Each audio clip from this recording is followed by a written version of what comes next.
नमस्कार दोस्तों, स्वागत है आपका हमारे चैनल कहानियों की दुनिया बाय वाणी में। तो हमारी आज की कहानी है तांगे वाला, सुभद्रा कुमार चौहान की कहानी। तो चलिए शुरू करते हैं। गर्मी की लंबी छुट्टियां प्रारंभ हो चुकी थीं। मेरे कुछ मित्रों ने इन गर्मियों की छुट्टियों में कश्मीर जाना तय किया था और इस प्रस्ताव को सबसे अधिक समर्थन मैंने दिया।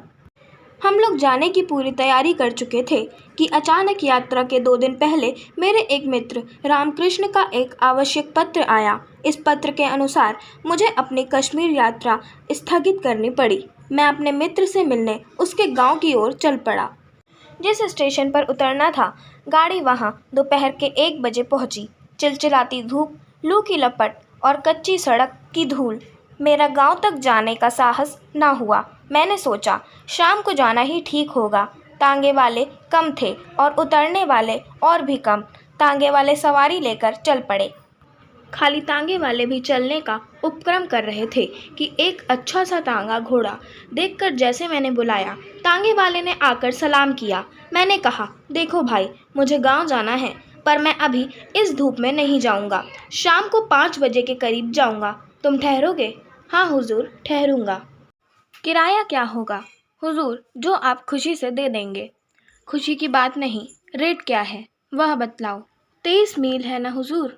आप दूसरों से पूछ लीजिए, 5 रुपए पूरे तांगे के होते हैं, फिर चाहे 1 सवारी हो या 3, पर मैं तो इतना ना दूंगा। इसीलिए तो मैंने कहा कि आप खुशी से जो दे दीजिए हुजूर। मैं उसे कुछ पैसे देकर वेटिंग रूम में चला गया। शाम के 6 बजे हम लोग खा पीकर और खाने का कुछ सामान साथ रखकर गांव की ओर रवाना हुए। वैसे तांगे वाला कहता था कि 23 मील 2 घंटे में खुशी से ले जा सकता है, पर स्टेशन से आगे 2 मील के बाद ही कच्ची सड़क प्रारंभ हो जाती है, इसलिए देर लगेगी। मोटे साहब से हम 4 घंटे बाद गांव पहुंचेंगे। स्टेशन की सीमा पार करते ही किसानों के साफ सुथरे लिपे पुते छोटे छोटे घर और हरे भरे खेत बड़े ही सुहावने जान पड़े। 7 भी न बज पाए थे कि पूर्णचंद्र ने सहस्त्रों घड़े दूध पृथ्वी पर उड़ेल दिया। दिन की लू अब ठंडी हवा में परिवर्तित हो चुकी थी। हम इस सुहावने दृश्य को देखकर मैदान में पहुंचे। अब रास्ते में दोनों ओर खाली मैदान था। दूर पर एक आध पेड़ निर्जन में ऐसा खड़ा था जैसे किसी की प्रतीक्षा कर रहे हो। मैंने सोचा, चांदनी रात की वह आभा एक साथी के अभाव में उतनी सुखदायी ना हो सकेगी जितनी होनी चाहिए। मैंने तांगे वाले से पूछा, जो धीरे धीरे कुछ गुनगुना रहा था, कितने मील आ चुके हैं हम लोग? अभी हुजूर कुल 7 मील ही तो आए हैं। और फिर वह जरा जोर से गा उठा, हम फिर से वतन अपना स्वाधीन बना लेंगे। मैंने जरा सतर्क होकर तांगे वाले की ओर देखा। खद्दर का कुर्ता और गांधी की टोपी उसके सिर पर थी।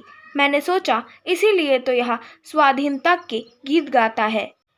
मैंने तांगे वाले से पूछा, कितने दिनों से तांगा हाँकते हो तांगे वाले? हुजूर, कोई 5 साल हुए। किसी की नौकरी करने से यह अच्छा है। तबीयत हुई जोता, न तबीयत हुई बैठे रहे। किसी की ताबेदारी नहीं, अपने मन का राज है। सामने चलकर नदी थी। नदी का पुल पार करते ही तांगे वाले ने तांगा रोक दिया। बोला, हुजूर, यहाँ जरा आराम कर लीजिए। नदी का पानी बहुत साफ और मीठा है। कहते हैं कि सन 57 के गदर में तात्या टोपे दुश्मनों की सेना को चीरते हुए यहीं से नदी के पार चला गया था।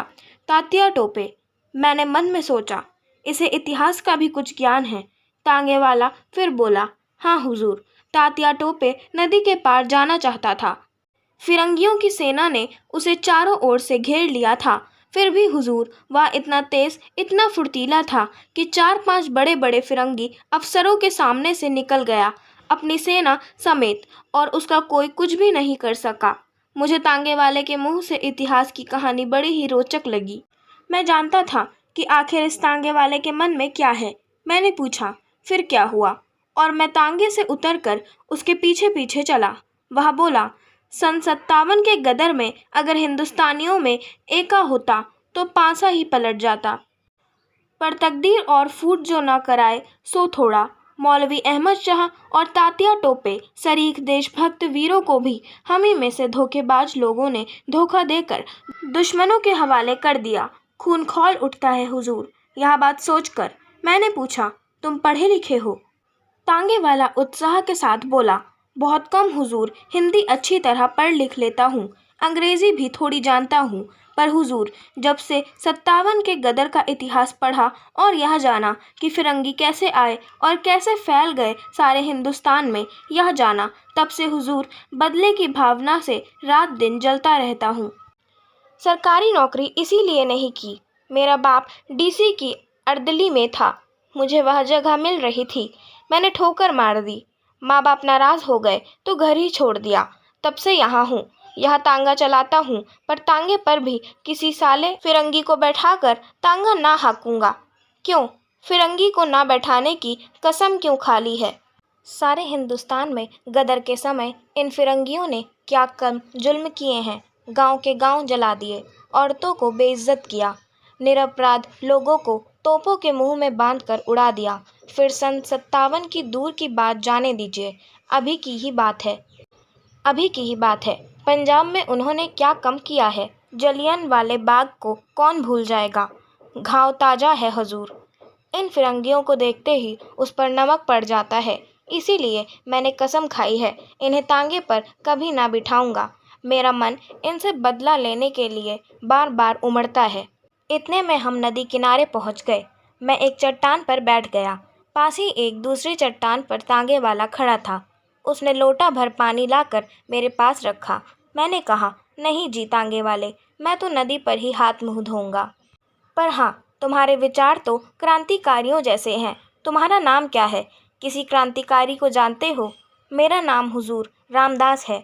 किसी क्रांतिकारी को जानता नहीं, नाम सुने हैं, उन लोगों के जीवन चरित्र पढ़े हैं, पर उन लोगों में भी मुखबिर बनने वालों की कमी नहीं हुजूर, नहीं तो उन लोगों ने भी अब तक कुछ कर लिया होता। महात्मा गांधी के सत्याग्रह आंदोलन में भी बहुत दिनों तक शरीक रहा हूँ। 2 बार जेल भी हो आया हूँ हुजूर, पर तबीयत नहीं मानती। मेरे अंदर से तो जैसे कोई पुकार उठता है, गदर, सन 57 का सीन एक बार दोहरा जाए, इन फिरंगियों के कसकर बदला लिया जाए, तभी हमारा और हमारे देश का उद्धार होगा। मैंने कहा, हम निहत्थे कैसे बदला ले सकते हैं? रामदास, सन 57 की बात है, और थी, तब हमारे पास हथियार थे। अब तो हम लोग बिल्कुल पंगु कर दिए गए हैं हुजूर, यही तो बात है।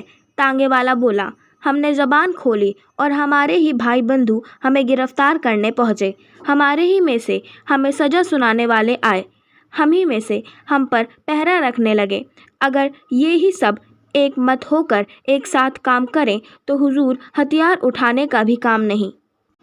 हमारा स्वराज्य हमारी मुट्ठी में जानिए, लेकिन 10 अगर सच्चे जी से काम करने को तैयार रहें तो 20 धोखा देने को तैयार रहेंगे।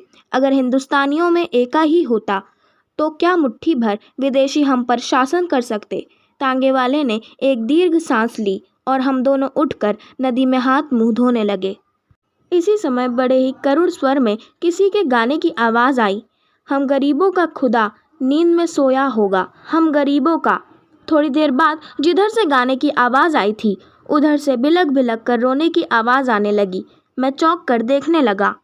तांगे वाले ने बतलाया, हुजूर यह एक पगली है, कभी कभी इधर दिख जाती है और अक्सर रात के समय गाती है, कभी रोती है कभी हंसती है। कहते हैं सन 57 के गदर के समय सम्राट बहादुर शाह को जब कैद किया था और उनके शहजादों को मार डाला था, तब उनके महल में कुछ बेगमें कीमती जेवर इत्यादि छीन लेने के बाद दर दर फिरने के लिए छोड़ दी गई थीं। यह पगली उन्हीं में से कोई है। फटे कपड़े, पर इस गरीबी में भी हुजूर उसकी चाल चितवन, बातचीत सब शाही ढंग का है। वह मामूली औरत नहीं जान पड़ती। मैंने तांगे वाले से कहा, तुम उस स्त्री को बुलाओ, मैं उससे बात करूँगा।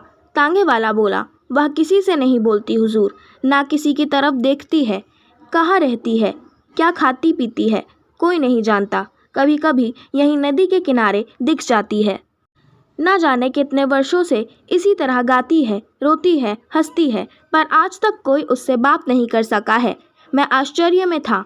खैर, खाना खाकर हाथ मुंह धोकर हम लोग फिर तांगे पर आए।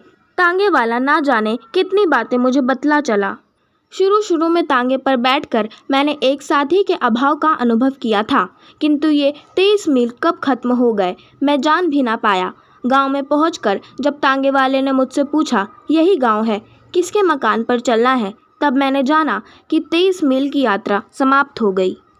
आशा करती हूँ आपको हमारी आज की कहानी तांगे वाला पसंद आई होगी। अगर आपको हमारी आज की कहानी पसंद आई हो तो हमारे चैनल को सब्सक्राइब करें, वीडियो को लाइक करें और बेल आइकन दबाना ना भूलें। धन्यवाद।